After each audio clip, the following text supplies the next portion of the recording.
talking today. We are talking today about the logistics of insurance coverage of medications. So Nicole had approached me a little bit ago because there have been questions and just different situations that had come up um, regarding getting insurance covering medications. This is where I stand. um, not a fan.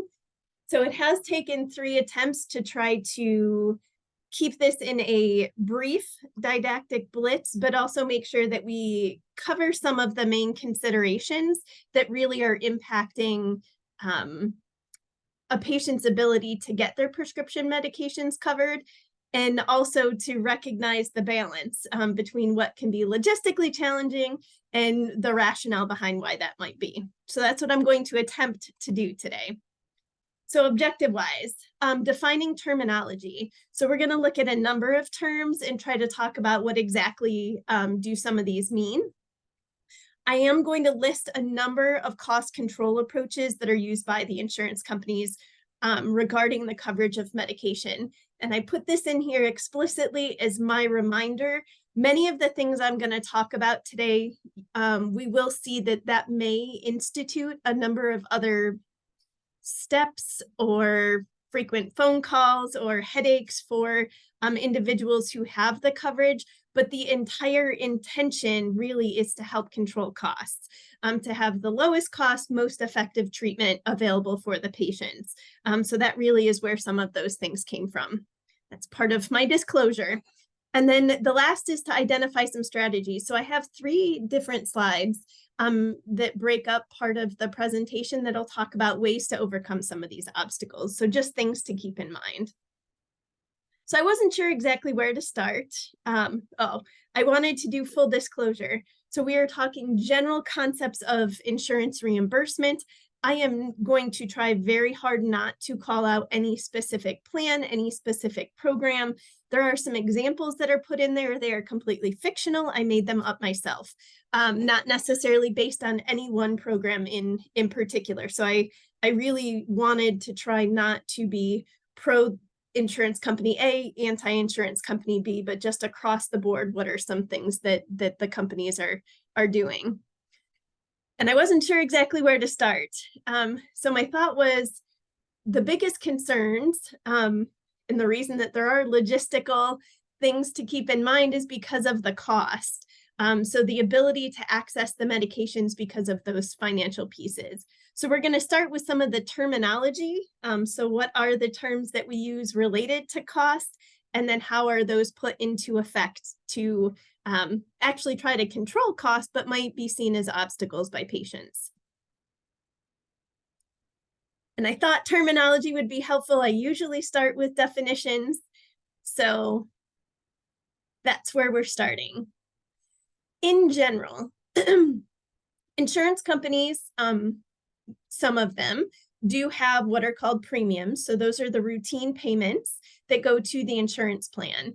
Often it's done monthly, it may be done quarterly. In some cases, it could be done annually, but this is a payment directly to the insurance company that allows that patient, that person, to have coverage.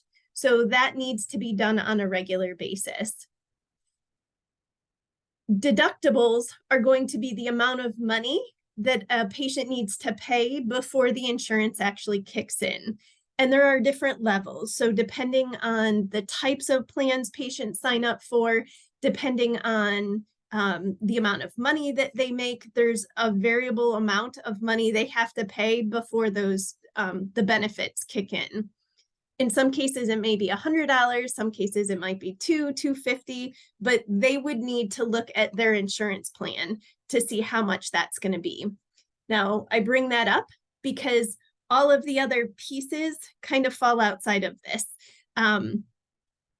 Patients, if their plan starts in January, our plan for Neomed, it starts in January.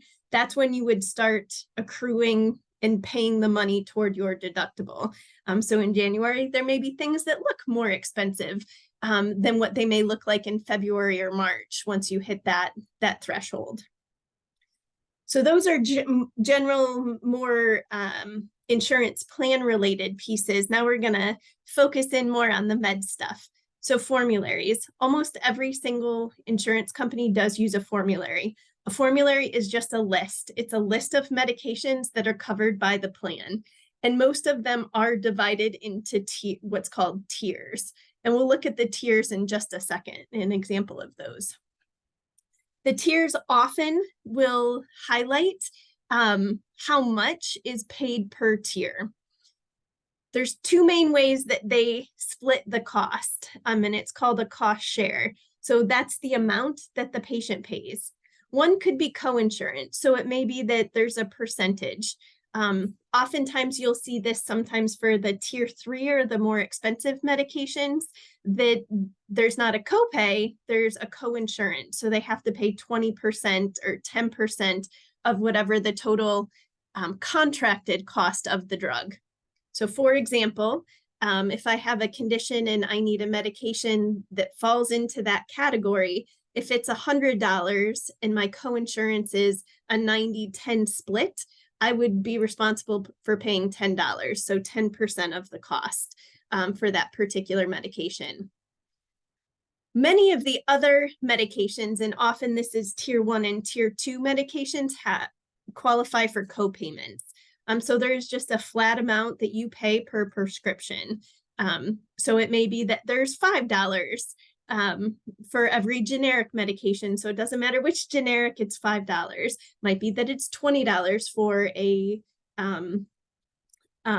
brand name medication. So it'd be $20 as long as it's on that formulary list. And that's very similar to copays that you see with other visits. Things like a primary care visit, where there may be that standard flat fee that doesn't change, that's not supposed to change. So there are two ways that can happen. So copay, coinsurance, and the list from the insurance company of all the medications tends to fall into tiers. So tier 1 often, not always, is generic medication. So things that are relatively cheap, they're relatively easy to get. They tend to be relatively common medications for some of the most frequently encountered conditions. And we do see copays very frequently with these. They tend to be lower copays than what we see with some of the brand name medications. Tier 2 sometimes is a mix. So there are some generic medications that aren't incredibly cheap. So their price may be pretty close to the brand name medication price. So tier 2 often has that mix. The copays may be slightly higher. It might be that the generic is still the same. For other plans, it may be a tier 2 generic copay is $10 and not $5. So that really becomes plan specific. There may be differences within the plans. So tiered medications. So an insurance company A, may decide that it has a contract with one of the drug manufacturers. So pharmaceutical company A. So insurance company A, pharmaceutical company A, they have an agreement. So insurance company A wants most of their patients to be taking medications that are made by drug company A. So they may put all of those medications in tier 2. And then any of the competitors may fall to tier 3. Tier 3 can be those that are not contracted. They can be other medications that are a little bit more specific or more expensive. And they may be some of the medications that some classes of medications that don't have a lot of other medications available. So maybe there's only 1 or 2 drugs that treat this particular condition. These do tend to be a little bit more expensive. They may have a copay. It may be a higher copay. It may be coinsurance at this point. And some of them may have other stipulations. And we'll talk about both prior auths and quantity limits in just a couple minutes. But even if it's on the list, there may still be a differentiation there. So it's really important to make sure that folks are taking a look at that. Now, the one thing the one other thing, and I didn't have a better place to put this, is there are some things that are thought of as assistance programs. So additional things that can be done to help patients pay for it. They fall into two categories, so discount cards and assistance cards. The discount cards are things that are widely available. You can print them off online, you can get them in the mail, you can call and have them sent to you, you can pick them up at the pharmacy, and it provides the patient, so they have the card, they present it to the pharmacy, and the pharmacy uses the code on the card, but the patient still pays for the entire prescription. So that company with that card doesn't pay anything. It's not giving them insurance. So examples of these are GoodRx, RetailMeNot, and Blink Health. They often have a pharmacy benefit manager in the background. So someone who may have agreements with certain, certain manufacturers, or there may be preferred agents that they want. So for inhalers, for example, for asthma or COPD, they may, they have 2 ingredients. There's 6, 8, 10 different options in that class. This card will help reduce the price of 3 or 4 of them. So it helps kind of drive the number of patients that are using that product, but they don't actually pay anything to the pharmacy. The patient is still paying for everything. You cannot use a discount card with your insurance card. It's one or the other. So that's really kind of a separate, it might be cheaper than some of the co-insurance. And for someone who may not have coverage, that may be really helpful to help reduce the out-of-pocket costs for them.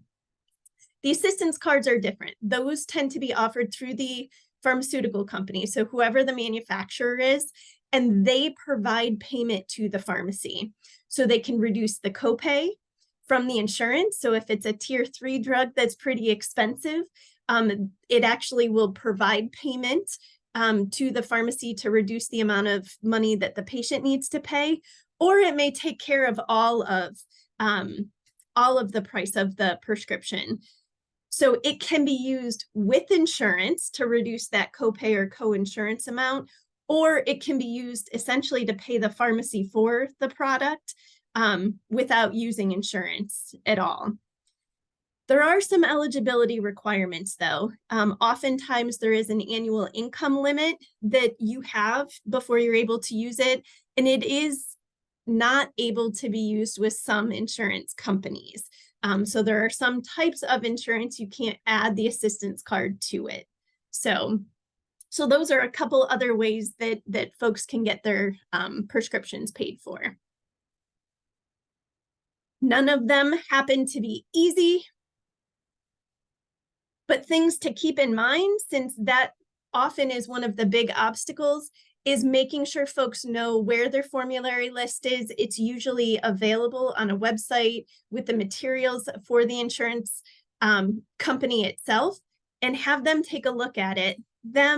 If there's an advocate for them, if there's an HR representative, if there's a case manager, somebody who can sit with them and kind of take a look at that, so it's not going to be a surprise when they get to the pharmacy.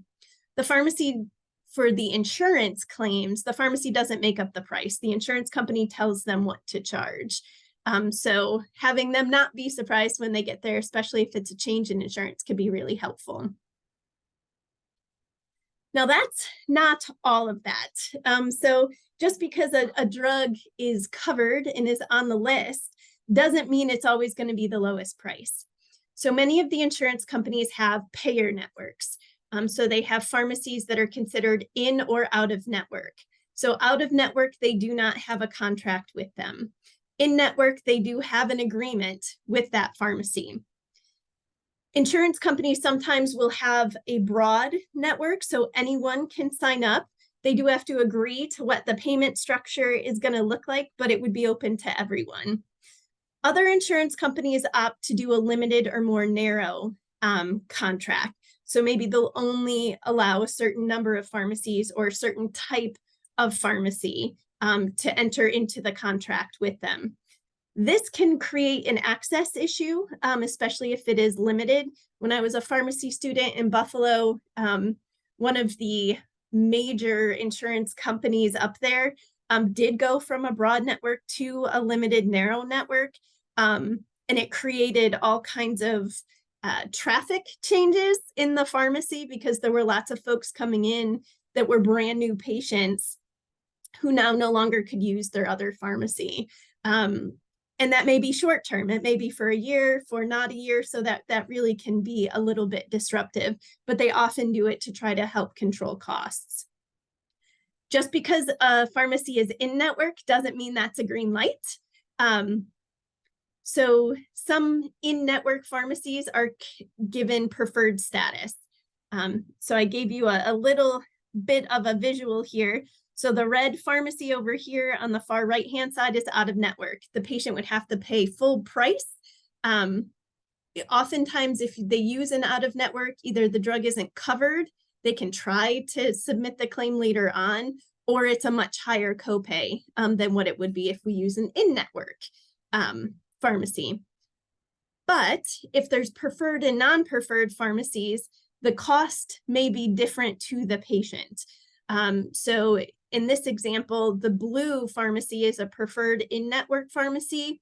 The patient for that prescription would have a $10 copay, whereas the purple pharmacy still is in-network, but they may have co-insurance. So maybe that they have to pay 20% of the total cost of the drug as opposed to that $10 copay.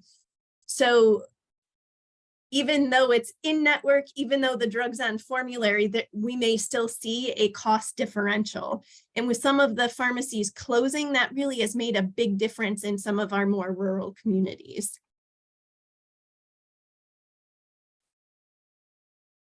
So trying to have things be affordable and it looks like all of our boxes are covered isn't always the case. Including networks, there are other restrictions that may be put into place. So I had mentioned prior authorizations and quantity limits. So prior authorizations, these tend to be like a 4-letter word in the pharmacy realm. So prior authorizations mean this drug has been identified by the insurance company and it needs additional information. So something else has to be done in order to get this medication covered. It may or may not be covered, but they want additional information. There are other steps to the process. And I actually pulled these off of some of the social media groups that I have, because I know that I had seen them in the not so distant past. This one on the left, I think is probably the best depiction. So prior authorization, my doctor, you need this medicine. Doctor to the pharmacy, she needs this medicine. Pharmacy to the insurance, her doctor says she needs this medicine. The insurance company, does she though? Let's ask the doctor, let's get more information. Again, this is an attempt to make sure we are being cost effective with that, but it does create additional steps that can be very complicated. I found this visual, which I was thankful for, that helps with the flow chart of what often happens. So we're going to start here in the upper left-hand corner. Healthcare provider prescribes the medication. The prescription sent to the pharmacy. The pharmacy likely isn't going to know whether or not it needs prior authorization till they submit that claim. They get the rejection, and then they know it needs a prior authorization. So they can notify the provider. So the insurance company doesn't let the provider know. The pharmacy has to tell the person who prescribed it, hey, they need additional information. The insurance company does not always tell the pharmacy what information is needed, just that it needs a prior auth. So now the provider needs to figure out what needs to be done. So what are the requirements of the company? What information do they need? How do they want it submitted? And they provide that information to the insurance company. The insurance company then reviews the information and they decide whether or not they accept it or they deny it. When they make their decision, yes or no, they don't always tell people. So the pharmacy may have to keep trying to bill the prescription to wait and see if it goes through, but they aren't always notified that, hey, we processed the prior authorization, you have a green light to go do that now. If it's approved, the drug can be dispensed.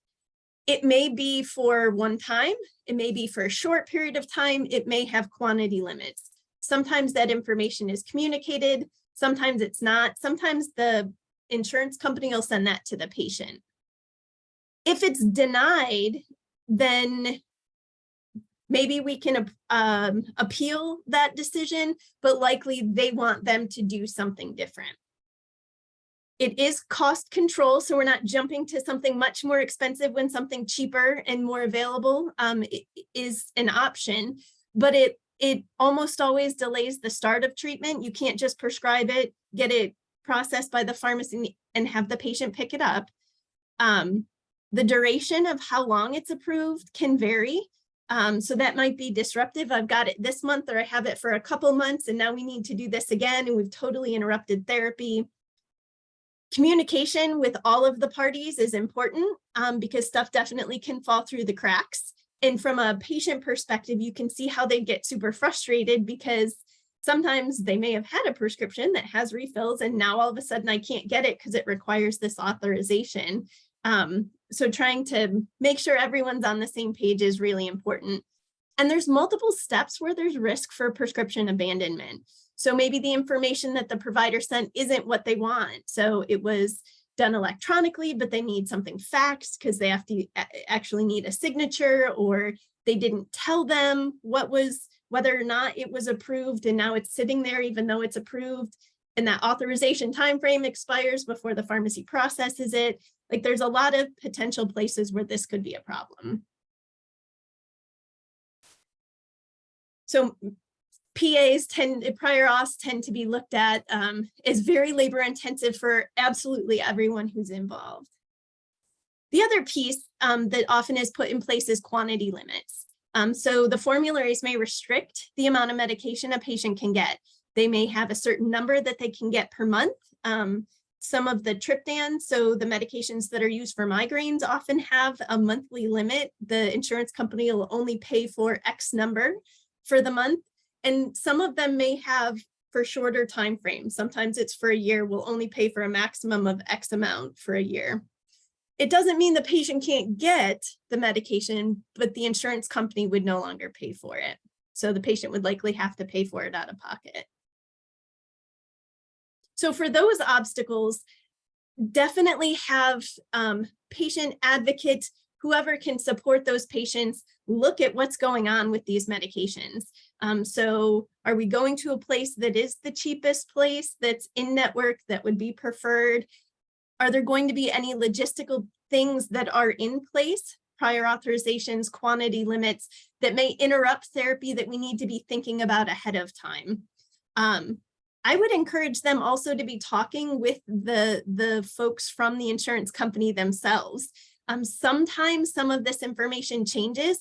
It didn't require a prior auth in January through June, but now it's July and now I need one. So making sure that they have that contact information so they can reach out can help them understand what's going on and maybe navigate that process a little faster. The last piece I'm not going to do justice to, and take a deep breath. I know this is a busy slide, but the pharmacy benefit managers. I wasn't sure how else to frame this, so I said access and fluctuations. This has become a massive issue. Ohio is, because of what has happened with the pharmacy benefit managers and Ohio Medicaid, we really are leading the country with tackling and trying to streamline some of this problem.